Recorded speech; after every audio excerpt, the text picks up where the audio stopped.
말씀 9절에는 내가 기도하노라 이렇게 본문이 시작되고 있습니다. 성경을 읽으시다가 기도한다는 내용이 나오기 시작하면 몸과 마음을 가다듬고 집중하셔야 됩니다. 저는 이것을 거인의 숲, 영적인 보물창고라고 부릅니다. 성경의 저자들은 영적인 거인들입니다. 우리 같은 영적인 난장이들에게는 정말 본받아야 될 믿음의 교과서 같은 분들이죠. 이런 영적인 거인들이 기도하는 내용들이 가끔 성경 본문에 나옵니다. 그때마다 어떤 내용으로 기도하는지를 집중하셔야 됩니다. 왜냐하면 기도가 우리의 삶과 신앙을 끌어주거든요.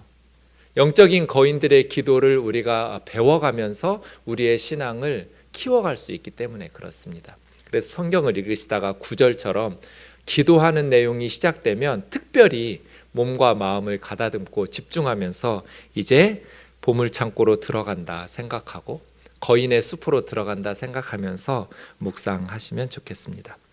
오늘 본문에서 바울은 빌립보 교회를 위해서 기도하고 있습니다. 바울이 빌립보 교회 성도들을 위해서 기도했던 핵심적인 간구 내용이 무엇일까? 이 질문을 가지고 본문을 살펴보시면 좋겠습니다. 왜냐하면 그것이 우리 기도 제목이기 때문입니다. 바울이 교회를 위해서 하나님 앞에 기도했는데 그 기도의 핵심적인 간구 내용이 무엇인가를 파악하는 겁니다. 제가 읽겠습니다. 내가 기도하노라 너희 사랑을 지식과 모든 총명으로 점점 더 풍성하게 하사 너희로 지극히 선한 것을 분별하며 또 진실하여 허물 없이 그리스도의 날까지 이르고 예수 그리스도로 말미암아 의의 열매가 가득하여 하나님의 영광과 찬송이 되기를 원하노라. 바울의 기도죠. 이 바울의 기도 중에서 핵심적인 간구 내용이 무엇이었을까요? 제 얼굴을 보면 답이 안 나와요?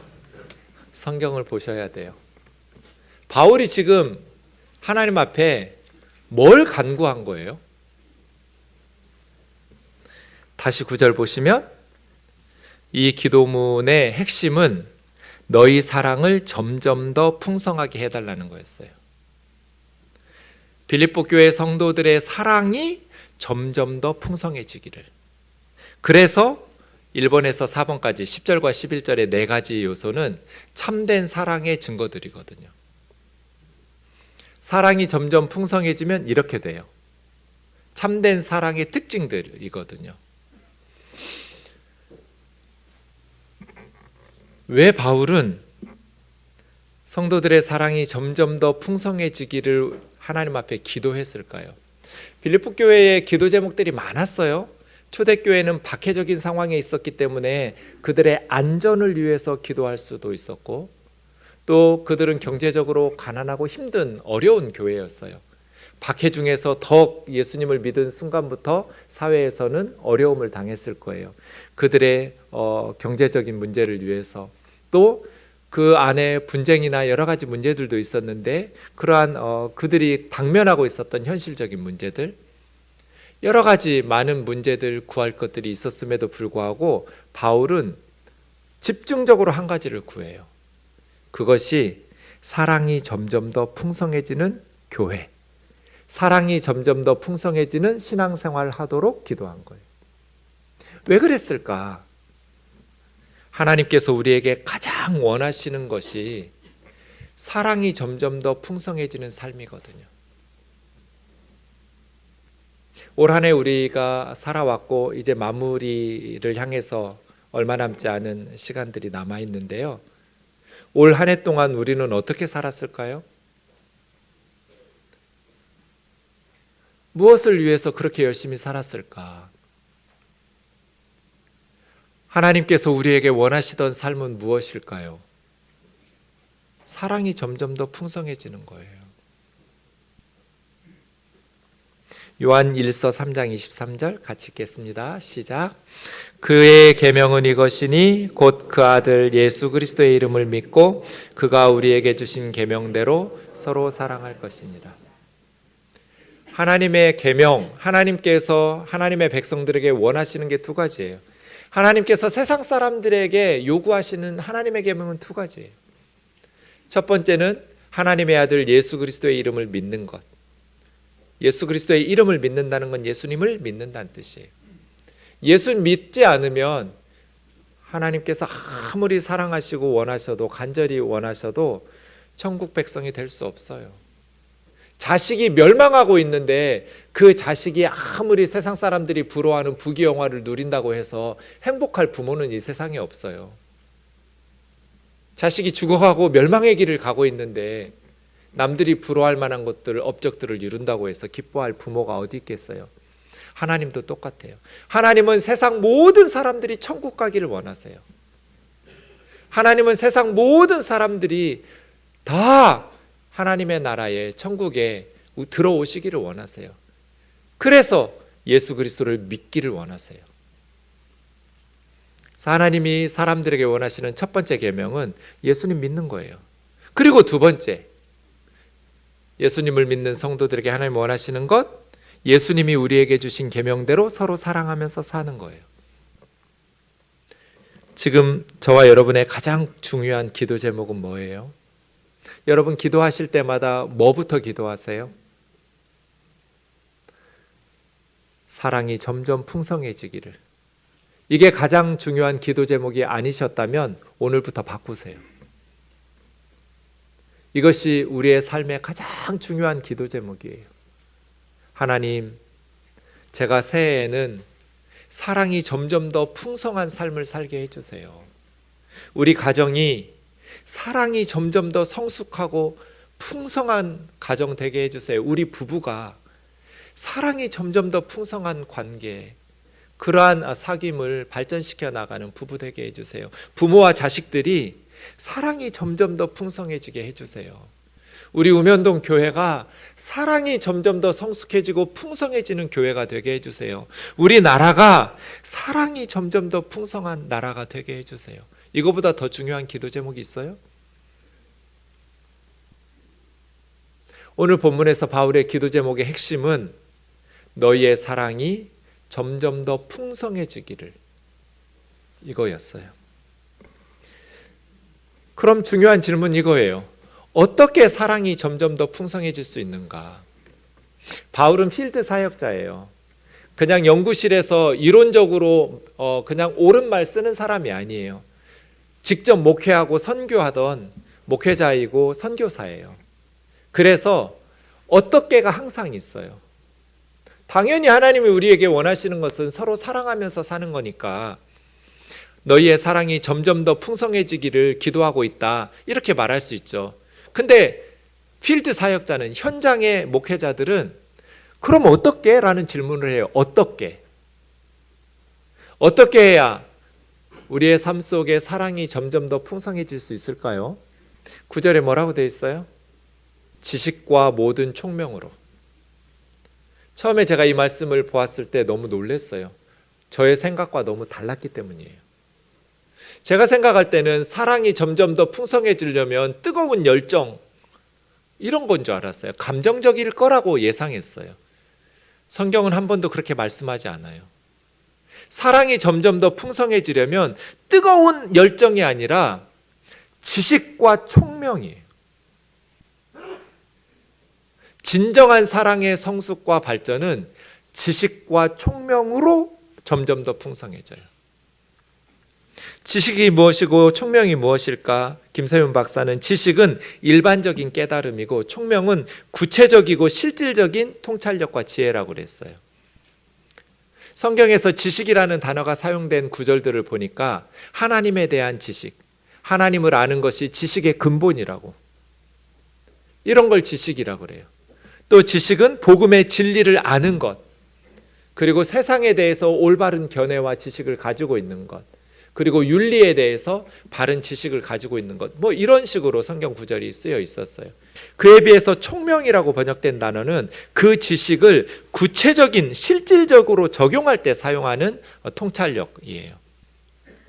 그래서 상대방에게 효과적으로 도움을 줄 수 있는 지혜, 이런 걸 총명이라고 그래요.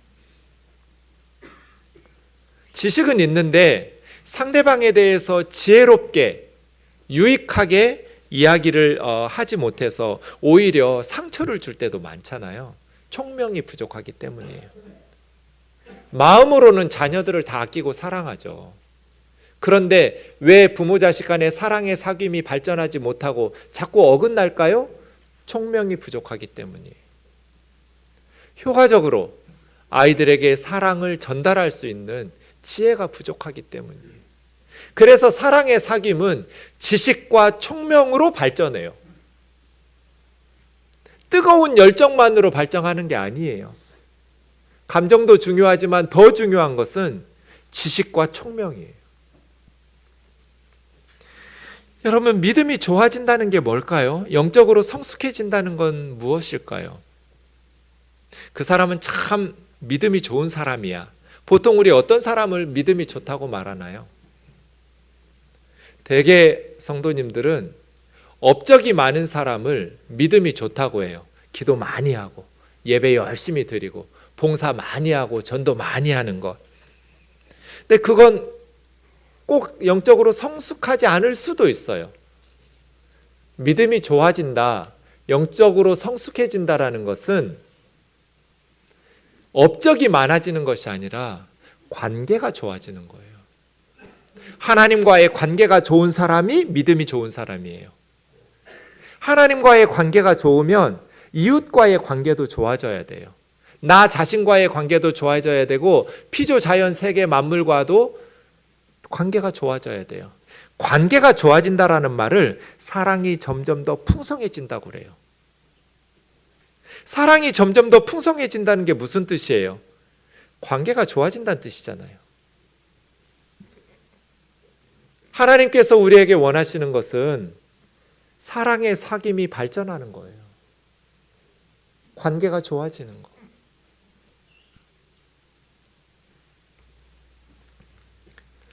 그런데 어떤 교우들은 해가 지나면서 영적으로 성숙해져요.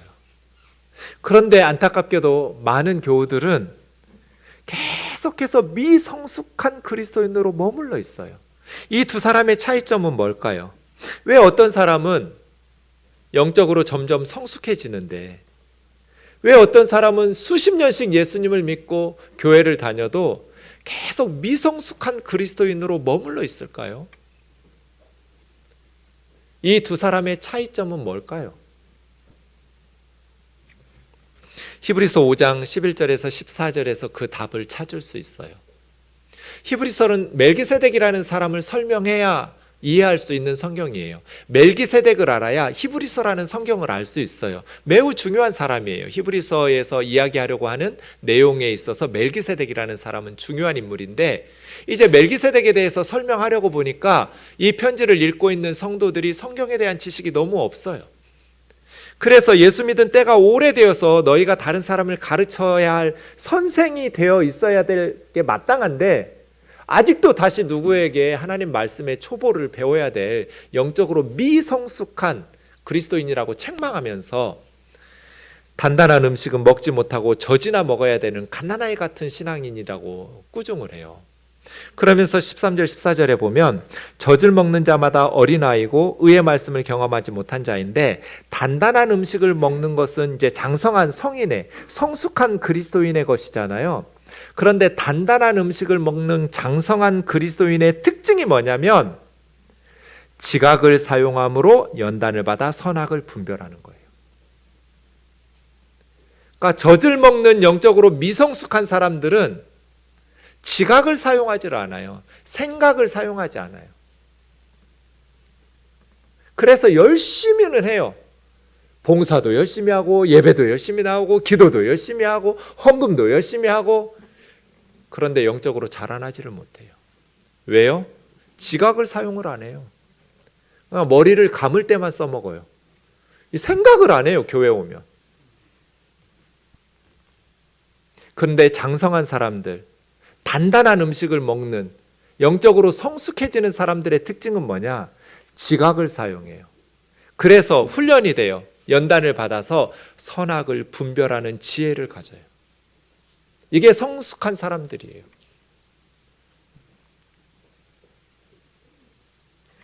왜 어떤 사람은 시간이 지날수록 점점 성숙해지는데 어떤 사람은 자기 고집과 아집은 점점 세지는데 영적으로 미성숙할까?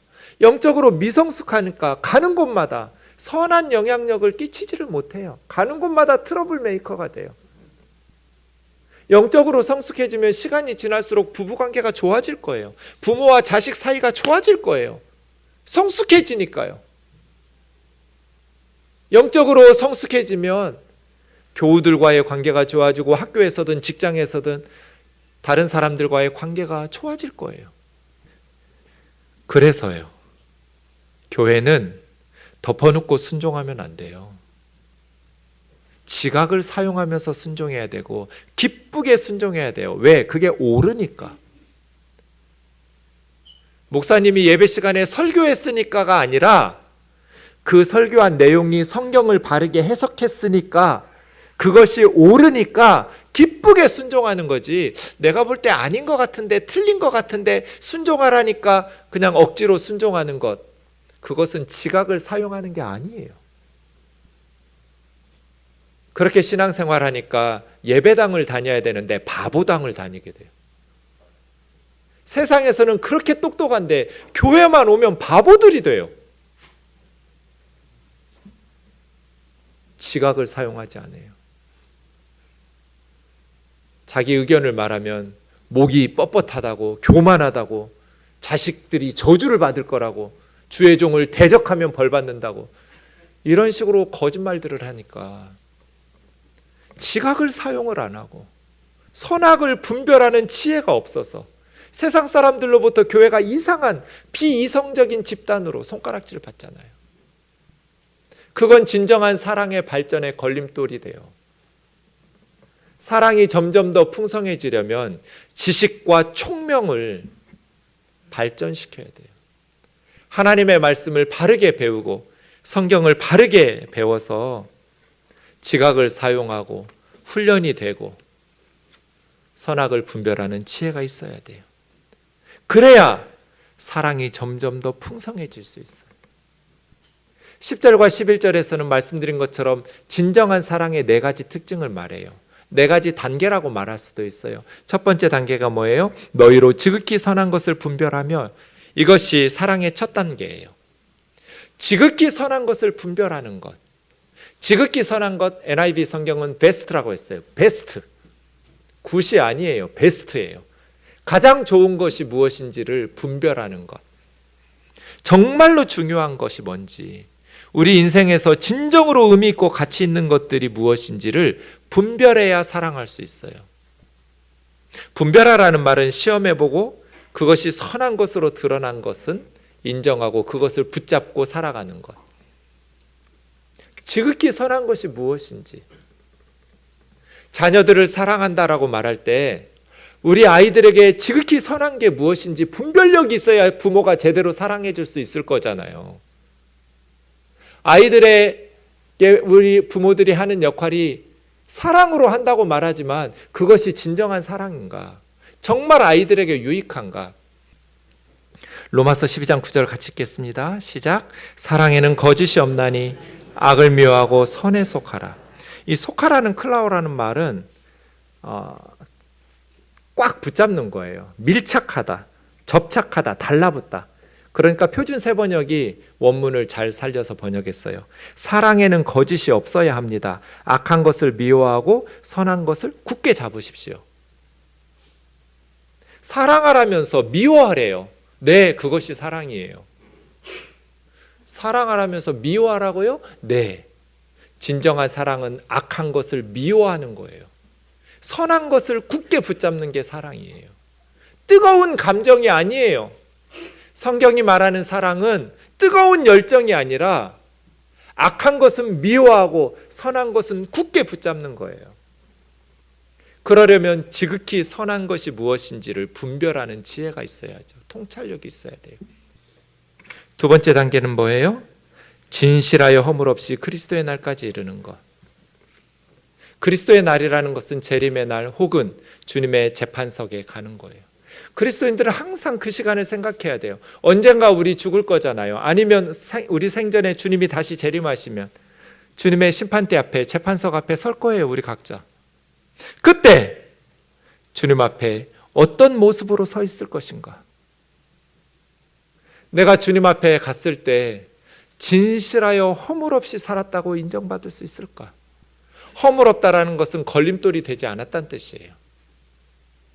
하나님에게, 교회에게 걸림돌이 되지 않고, 우리 자녀들이 신앙생활하는데 걸림돌 되지 않고, 세상에서 다른 사람들에게 걸림돌 되지 않는 삶. 사랑에는 거짓이 없어야 돼요. 진실해야 돼요. 불순물과 찌꺼기가 들어가면 사랑이 아니에요.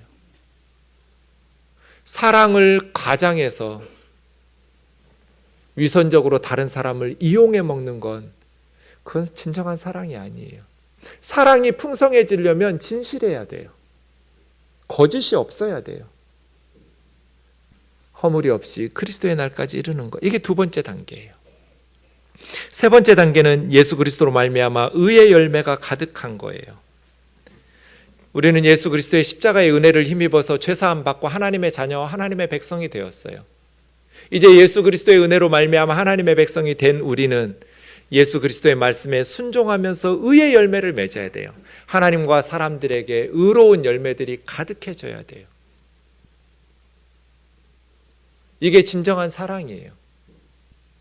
그래서 요한일서 3장 18절이에요. 같이 읽겠습니다. 시작. 자녀들아, 우리가 말과 혀로만 사랑하지 말고 행함과 진실함으로 하자. 말과 혀로만 사랑하는 것은 열매가 안 맺혀요. 립 서비스예요. 행함과 진실함으로 사랑해야죠. 여러분 어떻게 사랑하고 계시나요? 여러분의 진심을 저는 의심하지 않습니다. 그런데 그 진심이 진심이기 때문에 가짜 사랑을 하면서 스스로 사랑하고 있다고 스스로를 속이고 유한 삼을 수도 있다는 것을 기억하셔야 돼요. 왜 아이들이 삐뚤어질까요? 엄마 아빠는 아이들을 사랑하는데 왜 아이들은 엄마 아빠의 사랑을 몰라줄까요? 여러분 마음을 점검해 보세요. 아이들의 한숨 소리를 들으려고 하는지, 아이들의 마음을 진심으로 이해하려고 하는지. 진정한 사랑은 의의 열매가 가득해야 돼요. 마지막 단계가 있습니다. 네 번째, 하나님의 영광과 찬송이 되기를 원하노라. 이것이 마지막 단계예요. 사랑이 점점 더 풍성해져서 지극히 선한 것을 분별하고 그리스도의 날까지 진실하여 허물 없이 살고 의의 열매가 가득해서 우면동교의 영광이 나타나면 꽝이에요. 담임 목사의 영광이 나타나면 엉터리예요. 하나님의 영광이 나타나야 돼요. 하나님의 영광이 나타나는 것은 우리가 세상에서 하나님이 어떤 분인지를 드러낼 때 하나님의 영광 나타나는 거예요. 뭐 영광에 박수를 친다고 하나님께 영광 돌리는 거 아니고요. 하나님이 얼마나 선한 분인지, 하나님이 얼마나 사람들을, 죄인들을 사랑하시는지, 하나님의 선하심과 의로우심과 그 풍성하신 사랑을 우리 삶으로 세상에서 나타낼 때 우리가 하나님께 영광을 돌리는 거예요. 그 삶을 보면서 안 믿는 세상 사람들이 하나님을 찬송하게 하는 거, 하나님의 영광과 찬송이 된다는 거, 그런 뜻이에요.